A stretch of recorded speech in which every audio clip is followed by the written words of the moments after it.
Husband UP police में थे। हमारी नई नई शादी हुई थी। ज्यादा सामान नहीं था, इसलिए हम लोग मेरे हस्बैंड की ड्यूटी के हिसाब से रूम चेंज कर लिया करते थे।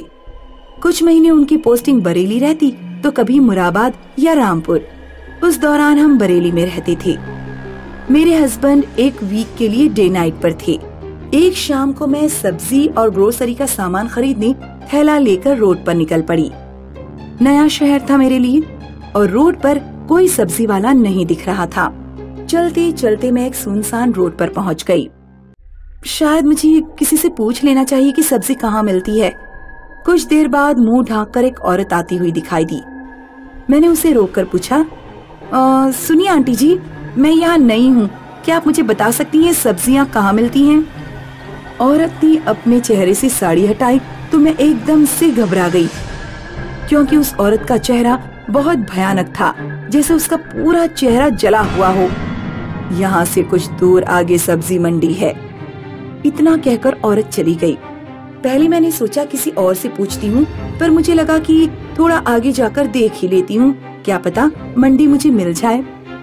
काफी दूर आगे जाने पर एक चौकोर ग्राउंड दिखाई दिया। ऊंची दीवारों पर बड़ा सा गेट लगा हुआ था। जब मैं मंडी के अंदर घुसने ही वाली थी, तभी कोई मेरे कान में फुसफुसाया। मैंने आसपास देखा तो कोई नहीं था। जब मैं ग्राउंड के अंदर गई तो मुझे बहुत हैरानी हुई। बाहर से अंदाजा लगाना मुश्किल था कि अंदर इतनी बड़ी मंडी है। मंडी के अंदर सिर्फ सब्जियां ही नहीं बिक रही थीं, मीट मछली वगैरह की दुकानें भी थीं। शुरुआत में ही एक बड़ी सी अचार की दुकान थी। मैं दुकान के अंदर घुस गई। बहुत बड़ी बड़ी परातों में लगभग हर चीज का अचार रखा हुआ था। तभी किसी ने मेरे कान में फुसफुसाया, भाग जाओ यहाँ से। इस बार भी आसपास कोई नहीं था। मैंने उस आवाज पर ध्यान नहीं दिया और अचार देखने लगी। दुकान के बाहर के हिस्से में दुकानदार खड़ा हुआ दिखाई दिया। मैंने सोचा कि थोड़ा अचार चक्कर देखूं। जैसे ही मैंने अचार उठाने के लिए हाथ उठाया, अचार के ढेर में से एक जला हुआ हाथ निकला और उसने मेरी गर्दन पकड़ ली। मैं चिल्लाना चाहती थी, लेकिन उस जले हुए पंजे ने मेरी गर्दन को इस तरह पकड़ रखा था कि मैं आवाज ही नहीं निकाल पा रही थी।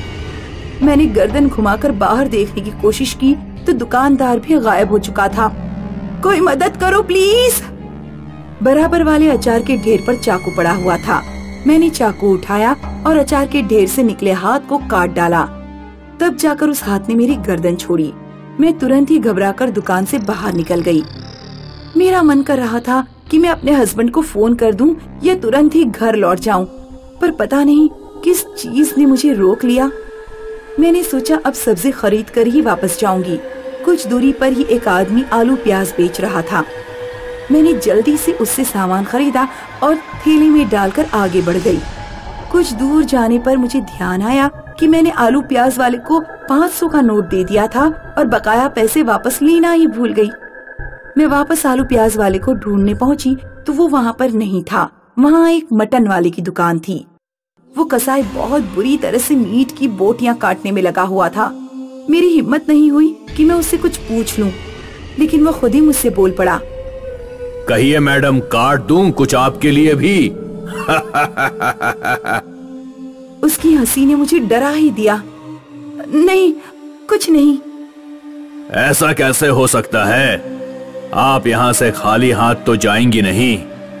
उस कसाई ने अपने बराबर में रखी बाल्टी उठाई जिसमें शायद बकरों का खून भरा हुआ था और उस बाल्टी का खून मेरे मुंह पर फेंक दिया।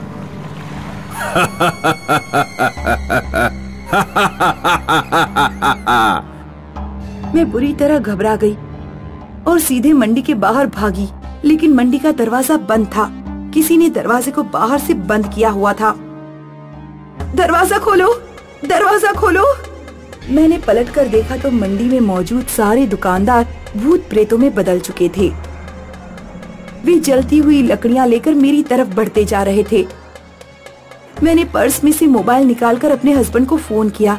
उन्होंने कहा कि मैं हिम्मत से काम लूं, वो किसी न किसी को जरूर भेज देंगे। सारे भूत हंसते हुए मेरी तरफ बढ़ते जा रहे थे। उन सब ने मुझे चारों तरफ से घेर लिया। मुझे जाने दो, तुम लोग मुझसे क्या चाहते हो? उन्होंने मेरी बात नहीं सुनी और मेरे कपड़ों में आग लगा दी। मैं बुरी तरह चीखने चिल्लाने लगी। तभी किसी ने बाहर से दरवाजा खोला। बाहर से ताला खुलने की आवाज सुनते ही सारे भूत गायब हो गए। मंडी की दुकानें भी गायब हो गईं।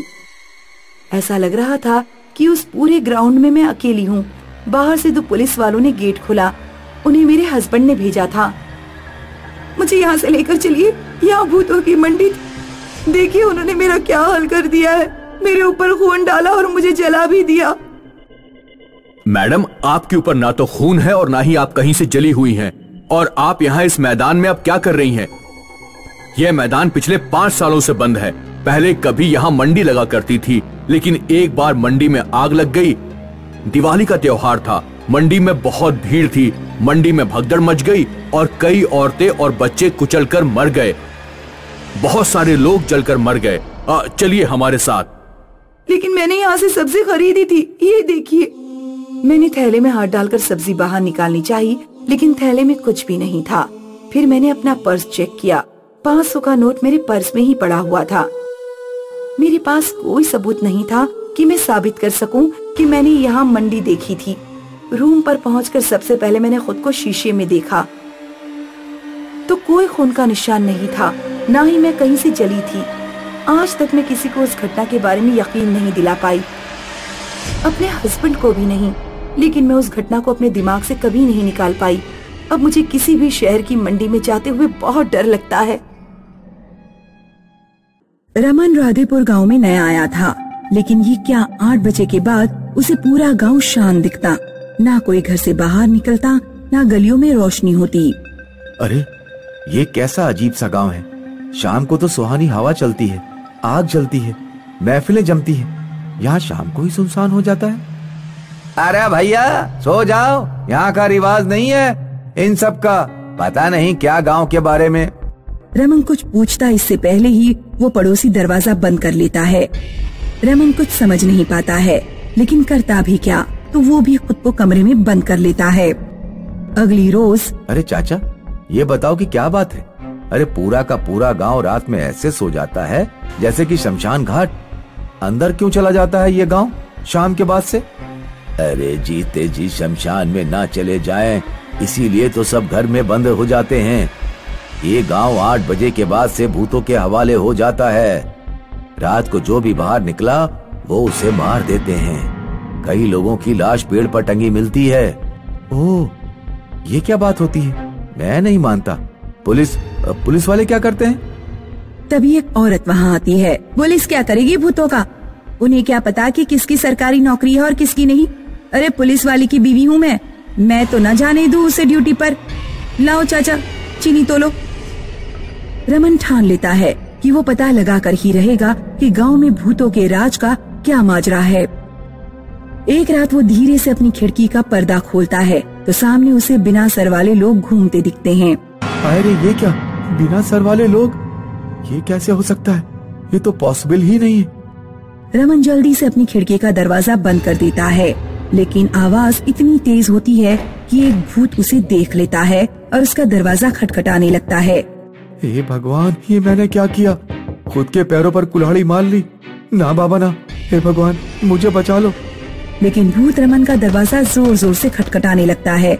रमन को लगता है कि अब वो मरने ही वाला है, क्योंकि दरवाजा तो अब टूट कर ही रहेगा। अब मैं क्या करूं? लेकिन मरने से पहले हार मान लेना ठीक भी नहीं। मरना तो है ही, क्यों ना एक रिस्क लूं। रमन दरवाजे के साइड में बोरा लेकर खड़ा हो जाता है और धीरे से कुंडी खोल देता है। जैसे ही भूत अंदर आता है वो बोरा उसके ऊपर डाल देता है और दरवाजा बंद कर लेता है। तू होगा बड़ा भूत, लेकिन मैं भी हनुमान का भक्त हूँ और जिसके साथ हनुमान है उसे कोई भूत पिशाच नहीं मार सकते। वो बिना कुछ सोचे बोरे पर जोर जोर से वार करता है कि तभी अंदर से आवाजें आने लगती हैं, लेकिन उसकी आवाज बिना रमन के किसी और को सुनाई नहीं दे रही थी। वो जैसे ही बोरा उस आदमी के ऊपर से हटाता है, सामने उसे एक नाटे से कद का काला सा आदमी दिखता है। रमन उसके सर पर जोर का एक वार करता है और उसे बेहोश कर देता है। फिर वो उसी के कपड़ों को पहनता है, जिसमें सर नीचे वो बिल्कुल वैसा ही दिखता है जैसे वो दिख रहा था। उसका चेहरा नहीं दिखता है। उन कपड़ों को पहनकर रमन बिना सर वाला आदमी जैसा दिखता है, जिसके बाद वो अपने कमरे से बाहर निकल जाता है। अरे तुम्हें उस बस्ती में घूमना था, यहाँ कैसे? रमन हाँ में सर हिला देता है और वहाँ से चला जाता है। वो चलते चलते मार्केट पहुँचता है, जहाँ वो देखकर दंग रह जाता है। ये कैसे? यहाँ तो बड़े ही अजीब अजीब तरह के भूत घूम रहे हैं। इन लोगों का भांडा फोड़ना जरूरी है, लेकिन ये लोग ऐसा कर क्यों रहे हैं? तभी फिर रमन को एक अजीब सा भूत कहता है, चलो चलो, सरदार ने सबको वहाँ बुलाया है। रमन सबको फॉलो करता हुआ गांव के खुले मैदान में जाता है, जहाँ एक मोटा सा काला सा आदमी ढेर सारे खजाने के साथ बैठा होता है। मेरे भूतों, तुम लोगों ने गांव वालों को जो डरा कर रखा है वो सच में काबिले तारीफ है। ये डरपोक गांव वाले अब जिंदगी भर हर शाम घर के अंदर बंद हो जाएंगे और हम लूट पाट मचाते रहेंगे। ना पुलिस का डर, ना प्रशासन का। सुना है अब तो इस गांव को ही हॉन्टेड गांव घोषित कर दिया गया है। चलो अब इस खजाने को आपस में बांट लो, जाओ। सभी खजाना बांटने में लग जाते हैं और काला मोटा सरदार वहाँ से चला जाता है। रमन समझ जाता है कि ये लोग डाकू हैं और गांव पर कब्जा करना चाहते हैं, जिससे कि वो अपना लूटपाट का काम खुले में कर सकें। फिर क्या, अगले रोज रमन उस डाकू को बांध कर रखता है और सारे गांव वालों के सामने लाता है।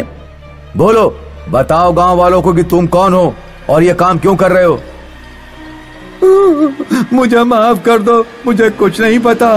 सरदार किसी को नहीं छोड़ेंगे। रमन फिर गांव वालों को वो ड्रेस पहनकर दिखाता है और लोगों को सारी बात बताता है। अपने मोबाइल में बनाई वीडियो और फोटो दिखाता है।